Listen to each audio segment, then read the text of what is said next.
Hi guys, welcome back, or if you're new, thank you for checking this out. This is tier 2 of the serial en masse Iceberg that I am doing. If you haven't checked out tier 1, go check it out on my channel. I'm doing an 8-part series, uploading one tier every Thursday. Anyway, let's get started. The Texas Killing Fields is a 25-acre patch of land in League City, Texas, situated a mile from Interstate Highway 45 and about 26 miles southeast of Houston. Since the early 1970s, 30 bodies of murdered victims have been found within the Killing Fields area. They were mainly the bodies of girls or young women. Furthermore, many young girls have disappeared from this area, and the girls' bodies are still missing. It is believed that many of the murders are the work of multiple killers. Most of the victims were aged 12 to 25 years old. Some shared similar features, such as similar hairstyles. Despite efforts by the League City, Texas police, along with the assistance of the FBI, very few of these murders have been solved. And those that have been solved were predicted on confessions by the prisoners, or confessions given under duress from the police. The fields have been described as a perfect place for killing somebody and getting away with it. After visiting some of the sites of recovered bodies in League City, the director of the film Texas Killing Fields commented, "You could actually see the refineries that are in the south end of League City. You could see the I-45, but if you yelled, no one would necessarily hear you. And if you ran, there wouldn't necessarily be anywhere to go." In 1972, a gas station operator and convicted offender from Galveston, Michael Lloyd Self, became a suspect in the murders of Rhonda Johnson and Sharon Shaw. After hours of interrogation, Self confessed to the murders. He was taken to the district prison, later aiding with locating the bodies. In the following months, he retracted his confession, claiming that he had been tortured into confessing, with the interrogators suffocating with a plastic bag, burning him with cigarette butts and a radiator, as well as being assaulted by the police chief, Don Morris. Nevertheless, on September 18, 1974, Self was convicted of killing Shaw and received a life imprisonment term. Despite the fact that his confession showed great discrepancies concerning the victim's clothing, the date of the murders, the location of the bodies, how they were killed, and various other details. 3 years later, in 1976, Don Morris and his deputy, Tommy Dill, were arrested and convicted of various crimes, including torture and other misconduct against detainees. Morris was sentenced to 55 years, while Dill got 30. After this, Self regularly applied for an appeal, but was rejected every time. Michael Self died on December 21, 2000, still in custody. It was only after his death that a number of police officials, including the former Harris County District Attorney, stated that their belief that Self was wrongly convicted. What do you think of this? The Mineral Washington Murders, dubbed by the media as the Tube Stop Killings, in a series of unsolved murders that occurred in remote areas of Lewis and Pierce County, Washington, near the remote community of Mineral, Washington in 1985. The murder cases were widely publicized and were featured on television series Unsolved Mysteries in 1989. On August 10, 1985, Stephen Harkins, 27, and his girlfriend, Ruth Cooper, 42, left their Tacoma, Washington home for a weekend camping trip at Tool Lake in Pierce County. When the two did not return to their jobs at a Tacoma vocational school the following Monday, their families reported them missing. 4 days later, on August 14th, hikers passing through Pierce County found Harkins' body near a remote campsite. He had been shot in the head, and his body, still sleeping in a bag, suggested that he had been murdered while sleeping. Nearby searchers also found Harkins and Cooper's pet dog, who had been shot to death as well. At the time, law enforcement suspected that the case may have been connected to the murders of Edward Smith and Kimberly Diane Levine, a couple from Kent, Washington, who were abducted, murdered, and disposed of in a gravel pit near the Columbia River on March of 1985. On October 26, a skull was found at the dead end of 8th Avenue South near Harts Lake, about 1.5 miles, 2.4 kilometers, from where Harkins' body was found. Dental records confirmed the skull belonged to Cooper, and 2 days later, on October 28th, her body and her purse were also recovered from the area, 50 feet, about 15 meters from where her skull had been found. A tube sock had been tied around Cooper's neck. According to the autopsy, Cooper had died of homicidal violence, though a spokesman later stated that she had died of a gunshot wound to the abdomen. After the discovery of Cooper, the murders were publicized by Crime Stoppers in an attempt to recover information leading to the arrest of those responsible. The Atlanta Ripper was an unidentified serial killer who was suspected of killing at least 15 Atlanta women in 1911 and the year 1912. On May 28, 1911, the body of Belle Walker, a cook, was found 25 yards from her home on Garibaldi Street in Atlanta by her sister after she failed to return home from work the previous night. Her throat had been cut by an unknown person, and the crime was reported by the Atlanta Constitution under the headline, "Woman Killed, No Clue to Slayer." As news of the murders continued to spread, the population of Atlanta were filled with terror.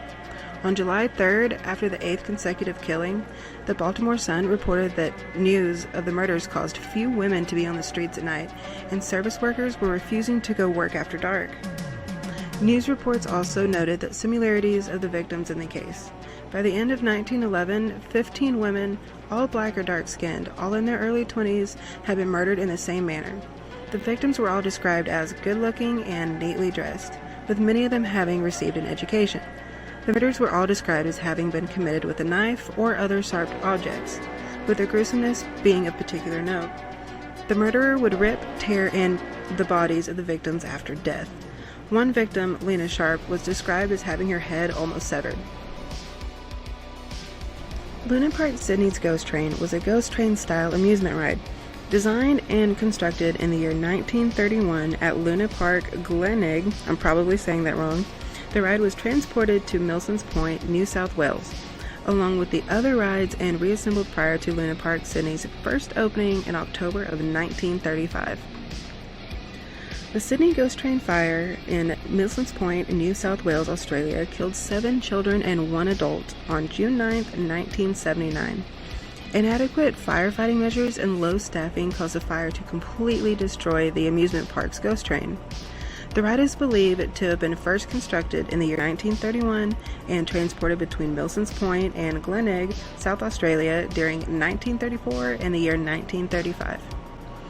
The fire was originally blamed on electrical faults, but arson by known figures had also been claimed. The exact cause of the fire could not be determined by inquiry. The coroner also ruled that, while the actions of Luna Park's management and staff before and during the fire, in particular their choosing not to follow advice on the installation of a sprinkler system in the ride, breached the duty of care, charges of criminal negligence would not be laid. The case was reopened in the year 1987. No new findings were made, although the police investigation was criticized. The fire forced the closure of Luna Park until the year 1982, when it reopened under a new name and different owners. A memorial garden was installed by Luna Park in the year 1995, but its fixtures were lost during the park's 2003 redevelopment. In replacement, a plaque listing those killed was placed at the location of the ride, but a promise mural to the surrounding plaque was never painted. A separate memorial park was created by North Sydney Council in 2007. The Atlanta Murders of 1979 to 1981, sometimes called the Atlanta Child Murders, was a series of murders committed in Atlanta, Georgia, between July of 1979 and May 1981. Over the 2-year period, at least 28 children, adolescents, and adults were killed. Wayne Williams, an Atlanta native who was 23 years old at the time of the last murder, was arrested, tried, and convicted of 2 of the adult murders and sentenced to 2 consecutive life terms. The police have attributed the number of child murders to Williams, although he has not been charged in any of those cases. And Williams himself maintains his innocence, although the killings did cease after his arrest. In March of 2019, the Atlanta police, under the order of the mayor, reopened the case in hopes that new technology will lead to a conviction for the murders that were never solved. In July of 2021, the mayor announced that DNA had been identified and sampled in 2 cases that will be subjected to additional analysis by a private lab. Additionally, investigators combed through 40% of the original DNA evidence and sent that to the same private lab for testing on June 21st, 2021. Again, I might butcher some of these names, but I'll try my best. On November 4th, 2019, about 70 miles south of the Mexico-United States border, gunmen opened fire on a 3-car convoy en route to a wedding carrying residents of the isolated La Mora community, which is predominantly composed of American-Mexican independent Mormons. 9 people were killed, with some burned alive in a car. It consisted of 3 women and 6 children, all of whom held dual Mexican citizenship and U.S. citizenship. A drug cartel is believed to be behind the attack, but actually there's not much more information than that. The Cowden family murders. Richard and his wife Belinda and their children David and Melissa Cowden disappeared from their campground in the Siskiyou Mountains near Copper, Oregon, United States on September 1st, 1974. 7 months later, in April of 75, their bodies were discovered about 7 miles from their campsite. While law enforcement has suspected convicted killer Dwayne Lee Little in their murders, their case remains unsolved. On September 1st, 1974, Richard Cowden and his son David arrived at the Copper General Store at about 9 a.m., where Richard purchased milk. The two then departed the store on foot, heading towards their campsite. This was the last sighting of any of the Cowden family members. Later that evening, Belinda's mother, who lived less than 1 mile from the campground, was expecting the family to come over for dinner on their way home. When they failed to arrive, she went to their campsite near the creek, but found nobody there. The family's belongings, however, were still all there at the campsite. A plastic dishpan full of cold water lay on the ground, while the keys to the family's truck, as well as Belinda's purse, were in plain sight on the picnic table. A diaper bag, as well as a camp stove, fully assembled, were also in plain view. And the carton of milk Richard had purchased earlier that morning sat on the table, half full. Unable to locate her daughter, son-in-law, or grandchildren, Belinda's mother panicked when she noticed several items belonging to Richard lying on the ground. This included an expensive wristwatch as well as his wallet, which contained $21 equivalent to $115 in 2021. She also found an open pack of cigarettes, which she identified as being the brand Belinda was known to smoke. The family's truck, which was parked on the road, still contained their clothing, with only their bathing suits missing. Belinda's mother left the campground to notify the police, which after the sheriff, troopers, and District 3 office of the Oregon State Police arrived at the scene, Lieutenant Mark Kazar, who headed the case, would later state that the investigation had been delayed for maybe a day because of the lack of indication that anything violent may have occurred at the campsite. A state trooper, Officer Erickson, recalled, "That camp was spooky. Even the milk was still on the table." The following morning, the Cowden's pet basset hound Droopy was found scratching at the front door of the Copper General Store. The Jamison family deaths occurred on or right after October 8th of 2009, when the Jamison family of Eufaula, Oklahoma, United States. Bobby Jamison, his wife Sherilyn, and daughter Madison mysteriously disappeared. The family was reportedly considering the purchase of a 40-acre plot of land near Red Oak, about 30 miles from Eufaula, at the time that they vanished. Their suspected remains were found November of 2013 and positively identified by the Oklahoma Medical Examiner on July 3, 2014. No cause of death was determined, and the circumstances surrounding their disappearance remain unknown. The initial investigation into the Jamisons' family disappearance indicated that they had probably not vanished of their own accord. The family's pickup truck was found abandoned in Latimer County, Oklahoma, a short distance south of Kinta, a few days after the disappearance. The Jamisons' bodies were not found, but their malnourished dog, Maisie, was still in the truck. Also discovered were the family's ID cards, wallets, mobile phones, a GPS system, and about $32,000 in cash. The Jamisons were not known for carrying large amounts of cash with them.